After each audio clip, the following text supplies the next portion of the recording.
Merci à la SFA de son invitation et puis merci au EpiFew d'aujourd'hui de votre présence. Voilà.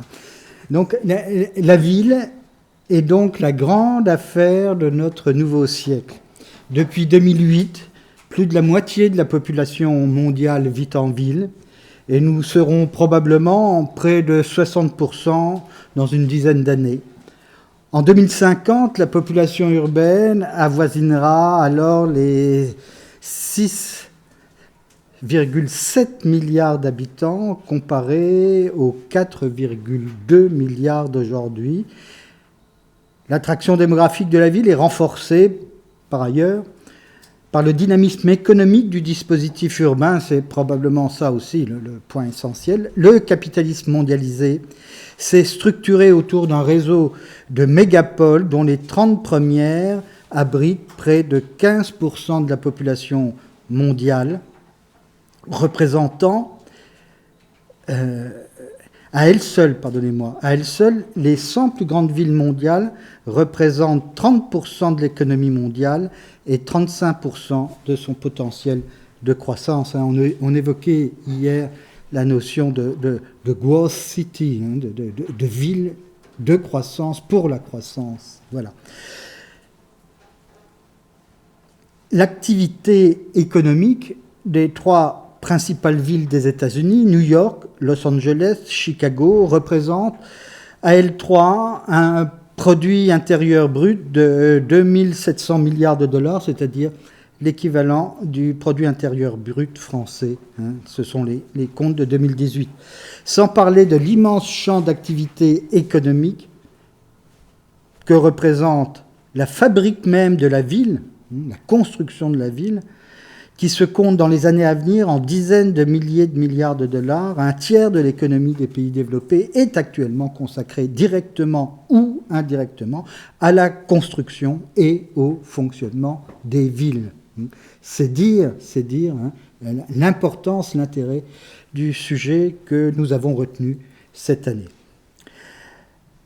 Or, au moment où émerge la nouvelle révolution industrielle des nouvelles technologies de l'information et de la communication, la mondialisation s'est d'abord traduite au contraire par une virtualisation des espaces sociaux, par une dématérialisation des échanges et des réseaux, par une déterritorialisation des activités économiques peu propices à un tel mouvement d'urbanisation. On commence à parler dans les années 1990 de la fin des lieux, c'est le titre d'un ouvrage célèbre d'une journaliste de l'hebdomadaire The Economist, Frances Crane-Cross, donc de la fin des lieux comme du facteur décisif du capitalisme mondial. La délocalisation signifierait alors la réalité même de la mondialisation dans ce qu'elle a de plus essentiel, non pas seulement un changement de lieu qui caractérise la désindustrialisation de l'Occident, mais l'impossibilité même d'avoir lieu. Eh bien finalement, ce n'est pas comme cela que le scénario s'est passé. La dispersion spatiale de l'économie mondiale à travers sa globalisation a paradoxalement, si on fait le bilan de 30 ans de mondialisation ou de 40 ans de mondialisation, a paradoxalement favorisé la recombinaison et la concentration de l'initiative économique dans un certain nombre de cités hub ou cités monde, New York, Los Angeles, Tokyo, Hong Kong, Londres, voire Paris. Cités monde qui diffusent l'innovation technologique, économique, politique et sociale dans le monde entier. Sans oublier ce qu'on appelle des cités portes, des gate cities, plus nombreuses, qui diffusent la mondialisation dans leurs hinterlands régionaux, voire nationaux. L'explosion urbaine récente et à venir implique nécessairement une reterritorialisation de la mondialisation et de ses technologies, et qui constitue ce processus de relocalisation ou de reterritorialisation, constituant à mes yeux la deuxième phase de la nouvelle révolution industrielle. Ce processus de reterritorialisation au sein de la mondialisation est la conséquence paradoxale du rôle de plus en plus important des actifs immatériels dans la croissance économique, actifs moins mobiles et plus dépendants du milieu où ils s'insèrent. En effet, si le capital matériel est mobile et aisément délocalisable en offshore, les actifs immatériels, quant à eux, et j'entends sous le terme d'actifs immatériels les connaissances, les savoir-faire, les institutions, la culture, le capital social, eh bien ces actifs immatériels sont inscrits dans un territoire et moins aisément transférables dans un autre, ne se reproduisant que de manière endogène par apprentissage à partir des spécificités historiques du capital social implanté dans le territoire où ils se sont constitués. Les compétences propres à un contexte sont difficilement adaptables à un autre. Elles dépendent d'une culture technologique qui elle-même est fonction d'un capital social. Une technologie se copie, une compétence se construit. Les actifs immatériels, paradoxalement, font site. Ils préparent une rematérialisation de notre habitation qu'il appartient à la ville, qui concentre de plus en plus de capital social, qu'il appartient donc à la ville de mettre en œuvre. Il serait cependant erroné de penser que sous prétexte que ce nouveau processus d'urbanisation est lié à la mondialisation et à l'évolution immatérielle de ces technologies, il serait donc erroné de penser que la conception et l'organisation de la ville devraient relever de ces mêmes technologies, comme le proposent les smart cities. S'il est vrai que l'avenir de la mondialisation passe par sa reterritorialisation et par sa réinscription urbaine, alors il faut à nouveau en appeler à cette très ancienne technique que les hommes n'ont jamais cessé d'utiliser pour articuler l'espace, les lieux et les corps, à savoir l'architecture. Cette machine à produire qu'est la ville est sujette à un phénomène spécifique de rendement décroissant, contrairement aux autres organisations humaines, comme les entreprises ou comme l'administration, qui, quant à elles, voient leur rendement décroître à mesure que leur taille croît. Ce processus de rendement croissant, en quelque sorte, du développement de la ville a été très tôt compris par Simmel, qui, dans un petit texte très éclairant qui date de 1902, donc un texte maintenant très ancien, un texte qui s'appelle « Les grandes villes et la vie de l'esprit ». Donc Simmel écrivait en 1902 « Les relations, j'ouvre les guillemets, les relations économiques, personnelles, spirituelles de la ville, son périmètre idéal s'accroissent comme en progression géométrique dès qu'une certaine limite a été une fois franchie. Chaque expansion dynamique acquise devient un échelon, non pour une expansion semblable, mais pour une expansion prochaine, plus grande. » Je ferme les guillemets. Cette dimension que j'oserais qualifier de négantropique du fait urbain, c'est ce qui explique le rôle fondamental de la ville dans l'histoire universelle des hommes, et c'est ce que la mondialisation actuelle confirme, malgré sa propre entropie.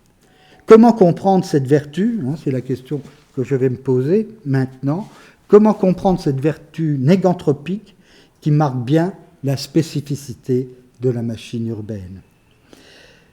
Alors, tout le titre de ma conférence, La machine des machines, la ville contemporaine apparaît d'abord comme un méga-système technique, le système des systèmes, l'infrastructure qui rassemble à la fois les superstructures et les autres infrastructures.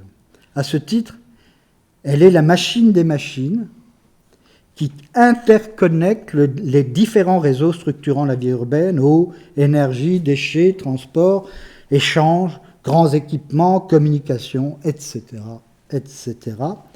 qui les interconnecte donc et qui en organise les synergies dont dépend la capacité productive de la ville. C'est pourquoi aujourd'hui, l'aménagement urbain passe de plus en plus par le pilotage informatique et par le traitement d'un grand nombre de données dans ce qu'on appelle les smart cities, précisément en vue d'optimiser ces synergies. Mais cela ne suffit pas pour justifier l'existence de rendements croissants. Sous sa forme technologique, la machine des machines reste soumise au dysfonctionnement et à l'entropie auquel la condamne sa complexité. C'est une erreur de croire que la machine des machines urbaines n'est rien d'autre qu'une super machine fonctionnant sur le même modèle, certes à une échelle supérieure, sur le même modèle que les sous-systèmes qu'elle interconnecte. Erreur commise par les concepteurs de la ville digitale qui utilisent les mêmes techniques que les autres activités productives, de sorte que la ville finit elle-même par se transformer en une simple entreprise de services, soumise, comme toutes les autres activités productives, à la mobilisation totale.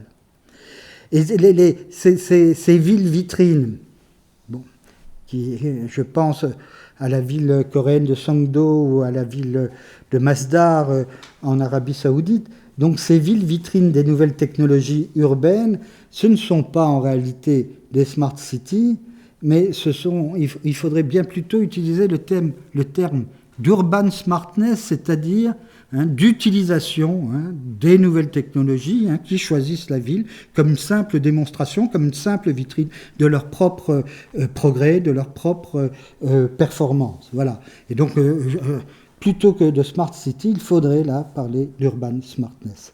Et à ce titre, si on considère que la ville est un simple prétexte au développement des nouvelles technologies, il n'y a aucune raison pour que la ville échappe à l'entropie et à la loi des rendements décroissants. Si la ville échappe à cette loi, c'est parce qu'il y a une différence entre le système urbain et ses sous-systèmes techniques, et que cette différence n'est pas simplement de l'ordre du changement d'échelle, mais qu'elle relève d'une différence, je vais mettre des guillemets, d'une différence transcendantale entre son propre fonctionnement et celui des activités qu'elle connecte. Alors, que veut dire transcendantal ici Cela veut dire que la condition de possibilité d'une chose ou d'un fait est d'une nature totalement différente de ce qu'elle conditionne. Autrement dit, s'il est vrai que la ville conditionne le système productif, il faut alors la penser dans son principe en dehors du système productif. C'est ça, c'est parce qu'il existe ce type de différence que la ville sort des logiques anthropiques du système productif. C'est la condition de son pouvoir néganthropique, la différence transcendantale est la condition du pouvoir néganthropique de la ville. La condition de sa capacité à ménager une enveloppe protectrice pour elle, mais aussi pour le système productif qu'elle conditionne. La ville donne ainsi un autre sens à la notion de machine.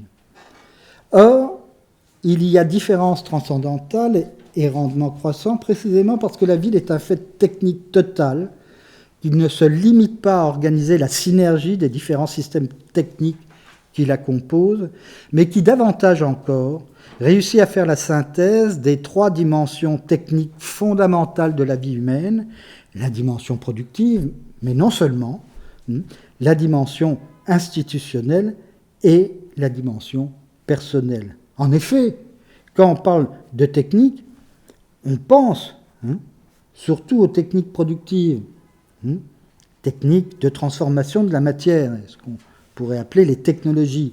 Mais la technique ne se résume pas, évidemment, aux simples techniques productives. Il faut aussi considérer comme techniques les techniques d'organisation de la société, dont l'économie et le droit sont les deux exemples principaux, et puis les techniques personnelles de construction de soi, les techniques d'anthropogénèse, qui sont d'une certaine façon à l'origine de tout. Par exemple, la lecture et l'écriture, ce sont bien des techniques, là. Techniques sans la maîtrise desquelles nous resterions une société de chasseurs-cueilleurs.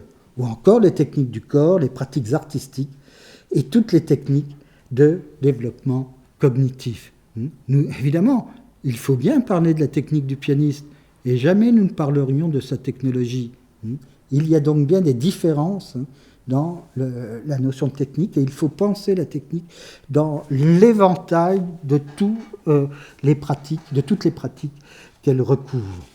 Ainsi, alors penser la technique de cette façon, c'est parvenir à penser ce qui rassemble cette triple dimension de la technique. Et de fait, un système technique, donc la dimension à la fois productive, organisationnelle et personnelle.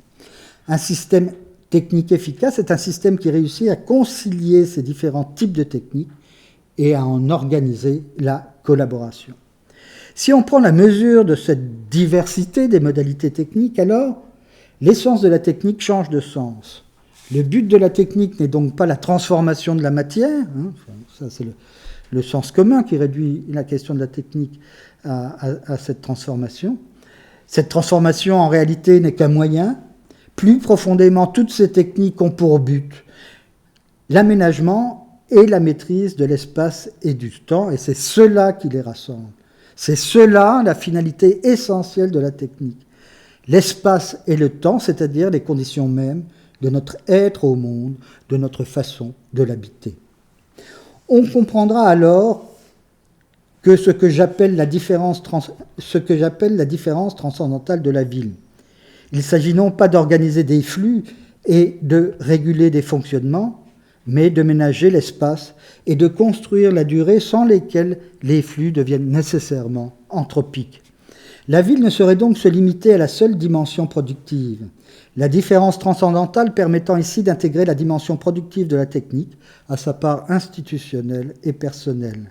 Telle est la tâche, en tout cas, que se sont fixées l'architecture et l'urbanisme dans leur histoire. On ne saurait ainsi réduire la ville à sa seule dimension logistique et fonctionnelle. Toute ville revêt aujourd'hui, comme hier, une quadruple dimension. Alors d'abord, effectivement, cette dimension logistique d'organisation des circulations, des flux, et c'est ici, évidemment, que l'instrument numérique joue le plus grand rôle. Et puis, deuxième dimension, la dimension spatiale, proprement urbanistique et architecturale, et qui relève de la composition urbaine et du projet architectural, de l'aménagement du territoire et de la construction. Troisième dimension, les innombrables interactions économiques, sociales et politiques qui tissent la vie quotidienne des habitants, qui donnent sa chair à la ville et font de celle-ci un monde vivant en permanente évolution. Enfin, quatrième dimension, l'esprit de la ville, si j'ose dire, ce qui contribue à donner à chaque ville son caractère, son style, son image, dit-on aujourd'hui, et qui naît de la conjonction des trois autres dimensions, mais avec quelque chose en plus d'indéfinissable. Alors, je ferai quelques remarques sur les deux premières dimensions, les dimensions proprement techniques de la conception de la ville et de son fonctionnement. Pendant longtemps, l'organisation des flux ne se dissociait pas de la dimension architecturale.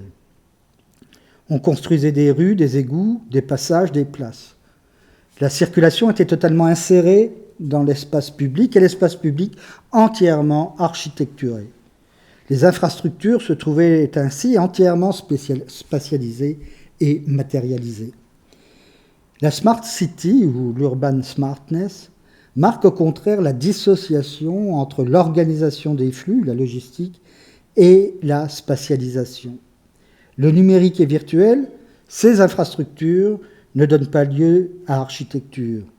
Non seulement on n'a pas besoin d'architecture pour les mettre en œuvre, mais davantage, l'influence des nouvelles technologies d'information et de communication sur la forme urbaine, leur capacité morphogénétique sur la ville, apparaissent insignifiantes. Il n'est rien ici de comparable à l'impact de la voiture sur l'urbanisme moderne. Les technologies numériques ne semblent pas pour l'instant porteuses d'un nouveau déterminisme urbain. La thèse d'une ville numérique qui marquerait du seul fait de sa technologie une rupture radicale par rapport aux formes urbaines traditionnelles ne correspond à aucune réalité observable. Contrairement à l'automobile, le numérique ne semble pas avoir d'influence directe, ou en tout cas pas d'effet formel sur la conception du réseau routier ou sur le gabarit des immeubles. Et je vous renvoie au petit texte très suggestif de notre ami Antoine Picon sur ces questions, qui met bien en valeur cette rupture, cette dissociation entre la logistique et puis la conception urbaine. La Smart City souffre sans aucun doute d'un déficit de visibilité. Alors non seulement le recours au numérique dans la Smart City n'engendre pas une nouvelle architecture, mais davantage encore, il se traduit souvent par la perte des logiques du projet et de la composition urbaine. Les villes nouvelles que j'ai citées tout à l'heure, Songdo en Corée du Sud ou Masdar à Abu Dhabi, offrent des vitrines ou des démos des nouvelles technologies, mais ne sont pas des villes à vivre, parce que ce sont des villes où les trois autres dimensions de l'urbanisme, donc les dimensions architecturales, vitales et symboliques, sont sacrifiées. Par ailleurs, on note aussi dans ce cadre l'importance prise par les ambiances ou par les espaces intérieurs qui permettent de mieux maîtriser les outils numériques au service en particulier des paramètres environnementaux. Ainsi, la Smart City s'accompagne de surcroît d'une crise de l'espace public, et sans doute les deux crises, celle de la visibilité et celle de l'espace public, sont-elles liées. La Smart City témoigne donc d'une crise de la technique du point de vue de la conception architecturale et urbaine, d'une dissociation radicale entre les deux techniques majeures de la fabrique de la ville actuelle, le numérique d'une part et l'architectural d'autre part.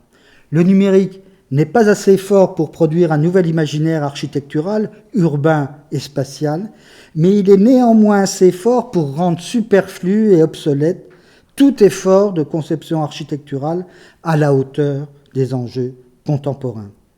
Il existe un architecte théoricien qui témoigne bien de cette situation de dissociation.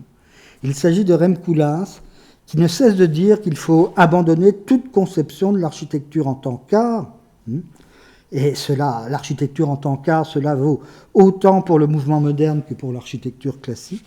Donc abandonner toute conception de l'architecture en tant qu'art pour se mettre au service du business, c'est-à-dire de l'industrie du bâtiment et de son dispositif constructif, où l'architecture devient un art minimaliste, l'art de créer une différence infinitésimale dans l'indifférenciation de la ville générique, une différence à ce point minimale et invisible, on retrouve bien le thème du processus d'invisibilisation de la ville sous l'effet des nouvelles technologies, donc minimale et invisible, à ce point minimal et invisible qu'elle finit par dissoudre la différence architecturale, différence elle-même dissoute dans l'indifférenciation de son champ d'intervention, processus de dissolution bien signifié par le terme de geste architectural, par le fait même que l'architecture soit réduite à un geste et non plus conçue par le projet. Et la différence, l'architecture en tant qu'art, ce n'est rien d'autre que l'architecture en tant que différence, en tant qu'elle fait la différence, en tant qu'elle impose un geste transcendantal au système productif. Et donc dire que l'architecture est réduite en tant qu'art, ça signifie que l'architecture perd tout pouvoir critique sur le système productif. La différenciation. Alors pour nous, il s'agit au contraire de montrer en quoi on a besoin de l'architecture en tant qu'art. Non seulement pour la beauté du monde, mais plus encore, on va mettre de côté la question purement esthétique, mais plus encore pour nous assurer, au moyen de sa capacité maximale de différenciation, un développement vraiment durable. Et j'ajouterai, la différenciation, c'est l'art. Si je devais donner une définition de l'art, eh bien, je me contenterai de cela. C'est la différenciation. Je vais conclure sur ce dernier point, sur la capacité de l'architecture, par son pouvoir de différenciation, de favoriser un développement durable. Je reviens à l'élargissement de la notion de technique qui touche non seulement la production, mais aussi l'organisation de la société, voire la construction de la personne, et au fait que cet élargissement modifie le sens de la technique, qui vise donc moins à transformer la matière qu'à habiter le monde, ou encore à régler notre rapport à l'extériorité. J'ai dit que l'architecture était une technique totale en tant qu'elle engage les trois dimensions de la technique, productive, organisationnelle et personnelle. Mais il faut bien reconnaître que les nouvelles technologies de l'information et de la communication, elles aussi sont totales, transformant les techniques d'organisation de la société et de construction de la personne autant que celles de la production. Et mieux encore, elles aussi, ces nouvelles technologies, comme l'architecture, influencent et modifient essentiellement notre rapport au temps et à l'espace. Et c'est pour ça, évidemment, que ces nouvelles technologies ont une puissance paradigmatique aussi impressionnante. Mais alors, qu'est-ce qui différencie l'architecture des nouvelles technologies de l'information et de la communication? Eh bien, je dirais simplement, l'architecture dilate l'espace et le temps, alors que les nouvelles technologies les réduit dans la simultanéité et dans l'ubiquité. L'architecture crée des places et construit de la durée. Les nouvelles technologies engendrent des flux et vident l'instant. Mieux encore, l'architecture ne se contente pas de déterminer notre rapport au temps et à l'espace, elle cultive notre sens de l'espace et notre sens du temps, elle les enrichit, et c'est précisément cette culture de l'espace et du temps qui nous permet d'habiter le monde et de le transmettre aux générations futures. Voilà ce qui différencie l'architecture et les nouvelles technologies. Les nouvelles technologies ne cultivent pas le sens de l'espace et du temps. Il n'y a évidemment pas de développement durable sans cette culture de l'espace et du temps. Et c'est pourquoi les nouvelles technologies, l'intelligence artificielle, même au service de la Smart City, ne sauraient fabriquer la ville durable. Pour que le développement devienne durable, il faut désarmer la mobilisation totale, désarmer la destruction créatrice, cette idée folle qui veut que pour produire, il faut d'abord détruire. Il n'y a pas d'autre façon de désarmer la mobilisation totale que d'espacer le mouvement de l'être, d'y instaurer de la distance qui, à son tour, donne au devenir son amble et son rythme. Cette tâche d'espacement et de distanciation au sein de la production passe par la dilatation des conditions spatio-temporelles de la ville. C'est la tâche du projet. Il n'y a pas de ville durable possible sans le projet et sa conception. Et pourquoi ? Parce qu'il revient au projet de dilater l'espace et, ce faisant, de construire le temps. Le projet architectural non seulement nous permet de mieux habiter le temps et l'espace, non seulement il contribue à densifier notre rapport à l'espace et au temps, à le dilater, mais il convertit mutuellement l'espace et le temps. Il convertit le temps en espace et l'espace en temps, et c'est précisément par cette conversion que l'architecture dilate le temps et l'espace et nous permet ainsi de l'habiter. Alors je vais dire quelques mots sur ce jeu de conversion qui est extrêmement singulier et qui, à mes yeux, est le propre de l'architecture. La conversion du temps en espace, c'est la question même du projet. Le projet est une cosa mentale, pour parler comme Léonard de Vinci, et cette chose mentale procède par réitération et rumination. C'est vrai chez Le Corbusier, mais c'est déjà vrai, et plus encore sans doute, chez Alberti. Le projet est une maturation. Chez Alberti, il tombe de l'esprit comme un fruit mûr. C'est le travail du temps, ici, qui fait espace. Mais à son tour, l'espace structure le temps et construit la durée. Qu'il n'y ait pas de malentendu sur le sens de la durée. Il ne s'agit pas de dire que l'architecture est durable parce que ce serait un art monumental qui construirait pour les siècles des siècles. D'une part, on ne construit plus aujourd'hui avec un tel horizon de temps, et d'autre part, ce n'est pas cela la durée. La durée n'est pas l'accumulation quantitative des années. Elle se gagne là, maintenant, au présent. La durée, c'est la capacité de vivre le temps présent de façon plus dense et plus stable. C'est la capacité d'être présent au présent.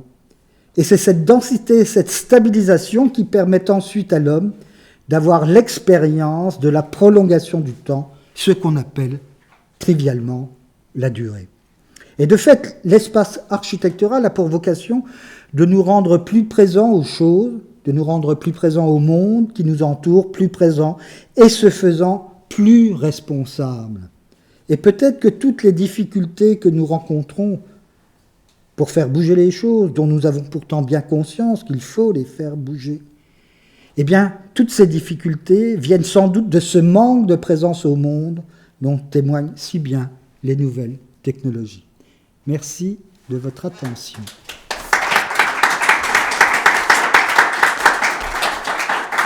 Merci beaucoup Pierre pour cette intervention très inspirante pour dégager un horizon aux architectes aujourd'hui. Et surtout, cette conclusion où l'architecture prend sa revanche en réintensifiant ce présent que certaines technologies tendent à vider à dissoudre, de sa valeur existentielle, symbolique, etc. En t'écoutant, j'avais une question, si jamais, en attendant que d'autres puissent imaginer une question qu'ils pourraient t'adresser. Si on met un peu de côté la Smart City, qui est un peu l'exemple anecdotique, selon moi, d'une réalité qui en fait se sert de toutes les villes du monde comme laboratoire. Oui, ça. Et on ne sait pas ce que... C'est très probablement, ça peut devenir des épaves dans 30 ans. Et donc il n'y a pas l'humus historique, il n'y a pas l'humus symbolique, c'est nulle part, c'est sans lieu. Voilà. Oui. Si on met un peu de côté ça, sur la question, je te pose une question vraiment très simple.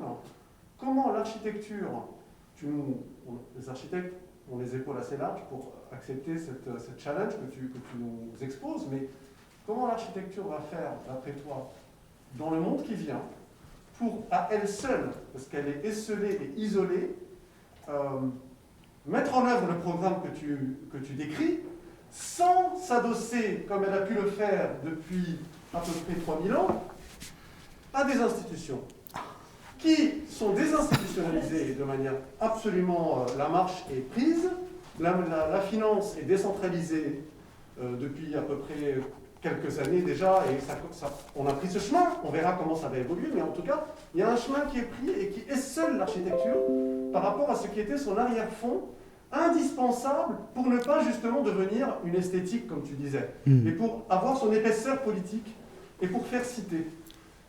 Dès lors que, non seulement la proximité n'est plus ce qui fait citer spatialement et ce qui fait citer politiquement, puisque les villes ont beaucoup évolué avec les révolutions techniques et numériques aujourd'hui, mais on est moins inquiet sur ce plan-là. C'est-à-dire que quand Camille Ossite, au XIXe siècle, écrivait son livre fameux sur l'avenir des villes, il déplorait l'absence de raison de l'espace public et de proximité avec les nouvelles technologies de l'époque. Et l'espace public a survécu, la ville a survécu. Donc ça, c'est les faux dangers d'une certaine manière. Mais le vrai danger, c'est la première fois dans l'histoire que la cité se désinstitutionnalise. Donc je te pose la question, sur quel sol l'architecture va pouvoir marcher pour rester debout ? Oui, alors effectivement, mes dernières réflexions dont Duret témoigne s'éloignent en partie du politique, parce que je trouve effectivement que le politique n'a aujourd'hui plus le pouvoir instituant de conduire. Donc ma réflexion essaye de nouer plutôt un dialogue entre l'architecture et l'ensemble du système productif à partir du moment où l'on considère que ce système productif doit assumer ce qu'on appelle sa durabilité. Et donc j'inscris ma réflexion sur l'architecture dans une réflexion plus globale où je me pose une triple question. Que signifie le capital au service de la durée? Que signifie le travail au service de la durée? Que signifie la technique au service de la durée? Et à partir du moment où on reconsidère les questions économiques à partir de la construction de la durée, c'est ça. Si la notion de développement durable a du sens, ça ne peut être que cela. Eh bien, on se rend compte que l'architecture reste le paradigme majeur de la production. Voilà. Une fois d'accord, Pierre. Voilà. Mais qui est le porte-parole du système productif? J'ai envie de dire du système productif ce que Kissinger disait de l'Europe. What's the phone number? Alors, à qui on parle? Parce que le système politique avait des représentants, le système constructif n'en a pas, productif n'en a absolument pas. Ah ben, je dirais que d'une part que la classe politique est elle aussi représentante du système productif. Hein. On va pas rentrer dans des fausses dissociations. Ça c'est le premier point. Donc je prends l'économie française, qui est une économie tout de même extrêmement socialisée. Hein. Je veux dire, on l'a vu dans la crise actuelle, c'est-à-dire sans le soutien de l'État, ça tient pas. Donc soyons clairs, les représentants politiques sont aussi les représentants du système productif. Hein, voilà. Donc, il faut pas... Moi, je vais être polémique. Hein, je veux dire, je suis étonné aujourd'hui combien la militance parie tout sur le politique en ayant totalement oublié les enjeux économiques, à part quelques positions d'économistes au demeurant, hein, et qui sont somme toute des positions assez traditionnelles, hein, il n'y a pas aujourd'hui de véritable volonté de transformation au niveau productif et au niveau économique. Il y a des volontés d'adaptation, c'est ce qu'il y a de plus, de plus audacieux aujourd'hui. Qu'est-ce qu'il y a de plus audacieux? En gros, c'est ce que propose Thomas Piketty. Et en fait, ce que propose Thomas Piketty, c'est des aménagements à la marge avec effectivement plus de prélèvements, etc. Mais le système productif, il n'est pas transformé du tout, mais du tout. Oui, il n'est pas transformé du tout. Et quand il a 100 fois raison, quand il dit « Ah, mais finalement, la période entre 1945 et 1970 a été une période de grande égalisation grâce à la croissance, etc. » Mais, bon, ça c'est sûr, il a raison. Mais à quel prix, À quel prix? Mais ça, c'est sous le tapis. On est bien d'accord quand même, Pierre, que la figure politique, pour ce que tu prends le cas de la France depuis ces 70 dernières années, entre la France régalienne des 30 glorieuses, de Gaulle, etc., et aujourd'hui, le politique a complètement changé de posture, enfin non, il s'est adapté. Sous de Gaulle, on était encore...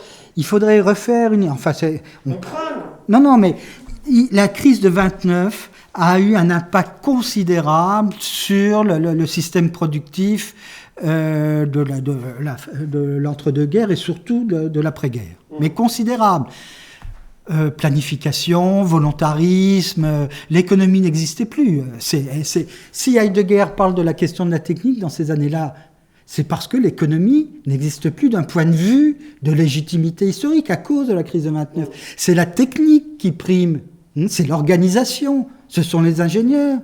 Bon, et ça, cette période-là, effectivement, elle a conduit à de profondes transformations. Alors, on sait que ces transformations avaient quelque chose aussi d'assez destructeur. Je ne reviens pas sur la révolution agricole qui a été un désastre. Bon, c'est pas la peine, malgré la bonne volonté des uns et des autres. Je ne reviens pas là-dessus. Et puis, il y a eu une nouvelle rupture. Ça, c'est politiques, Thatcher, Reagan, qui ont complètement renversé ce rapport entre technique et économie et qui ont fait de l'économie à nouveau le moteur du système productif. Voilà, c'est ça. Et ça, il faut clairement... c'est un constat. Il faut en faire le constat. Il ne faut pas dire « Ah, on va supprimer l'économie », mais il faut repenser les conditions de l'économie face à cette nécessité qui est « Mais comment produire dans la durée ?» Comment produire dans la durée? Alors moi, je ne suis pas ingénieur, je ne vais pas vous donner des recettes, mais je suis philosophe. Et je dis, si on veut construire, si on veut produire, et si on veut construire un système économique dans la durée, il faut répondre à une triple question. Qu'est-ce que c'est que le capital au service de la durée? Qu'est-ce que c'est que le travail au service de la durée? Et qu'est-ce que la technique au service de la durée? Ce ne sont pas des questions si difficiles. Il y a de la vertu. Non, pas, en ce sens qu'on a les instruments. Mais il y a de la vertu, en fond de ce que tu dis, c'est la question de la vertu quand même. Je suis désolé. Non, il n'y a pas... Il y a de l'immatériel, il y a de l'improductif, oui. il y a de la gratuité. Oui, mais dans toute société, tu as ça. Oui, non, mais c'est sûr, Karim. Mais dans toute société, tu as ces dimensions-là, simplement, elles sont déniées, elles sont tues. Voilà. Mais sinon, il n'y aurait rien. Il n'y aurait pas un peu de surrérogatoire, comme disent les théologiens, c'est-à-dire on en fait un peu plus et on n'est pas rémunéré pour ça. C'est la raison même du projet architectural. Voilà. Il n'y aurait pas de surrérogatoire, il n'y aurait rien. Moi, je ne comprends pas pourquoi tu dis que c'est présent, qu'on connaît les solutions. Ça, c'est la première chose. La deuxième chose que je voulais te demander, c'est est-ce que tu n'hypostasies pas les nouvelles tech? Je comprends que vous soyez, vous les architectes, échaudés par l'histoire de la Smart City, qui est évidemment un gadget, mais fondamentalement, puisque ça va bien au-delà de la question urbaniste ou architecturale, c'est une chose qui fondamentalement renvoie à la question politique dont parle Karim. Oui, mais... Là, on a un souci majeur qui est qu'on ne les contrôle pas. Oui, mais la question politique, c'est aussi la question du pilotage du système productif.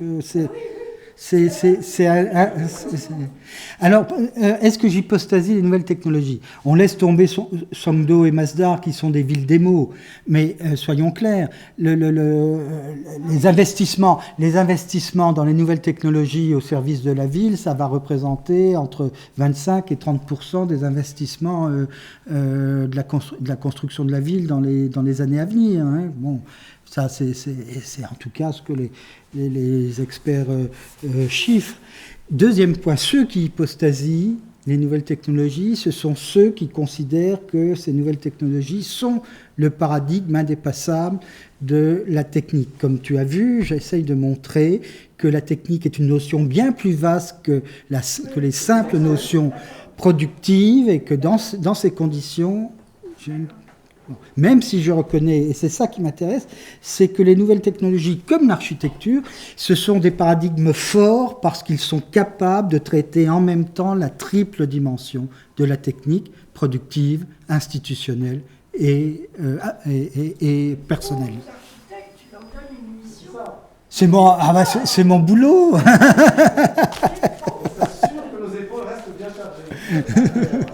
Voilà. Ça a toujours été le cas des architectes. Mais est-ce que vous en avez la capacité? Ils ont toujours pris à la charge leur mission. Hein. Bien sûr, on a la capacité, mais personne ne veut nous donner cette mission-là. Ah, vous avez la capacité?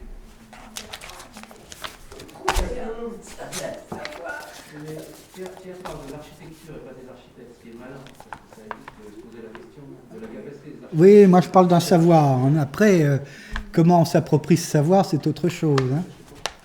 C'est la question de l'enseignement. On aura l'occasion d'en reparler, hein, Olivier.